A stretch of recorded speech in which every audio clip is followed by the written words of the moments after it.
chers tous, surtout chers parents, vous savez, parlons un peu de l'identité en Christ. Quand nous avons reçu Christ dans notre cœur, moi je parle du cœur, nous recevons un transfert d'autorité.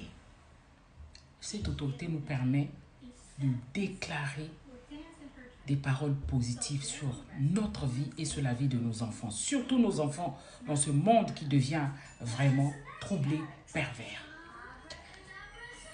Vraiment, moi je suis convaincue que quand on déclare des paroles positives pour nous-mêmes, notre vie, pour la vie de nos enfants, il se passe quelque chose. Il se passe toujours quelque chose. Faisons très attention, chers parents. Il y a trop de choses qui se passent sur cette terre. Trop de choses. Nos enfants sont en danger, même nous-mêmes aussi.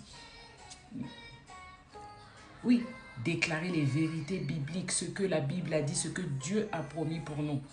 Il faut le dire, il faut le déclarer tous les matins. Ça ne prend même pas du temps. Tu te réveilles, tous les matins, tu déclares toi-même qui tu es. Tu le déclares et le pouvoir que tu as reçu, l'autorité que tu as reçu, ce transfert que tu as reçu là, ça dit que c'est Christ qui est venu habiter en toi par son esprit. Hey, c'est un pouvoir que tu as reçu. Mon frère, ma soeur, il faut déclarer, bombarder des paroles. Quelque chose peut arriver, mais ça ne sera pas... C'est un peu comme, on va dire, la grippe. Tu prends un vaccin de la grippe. Tu vas prendre un vaccin de la grippe? Non. Ça ne veut pas dire que tu n'auras pas la grippe.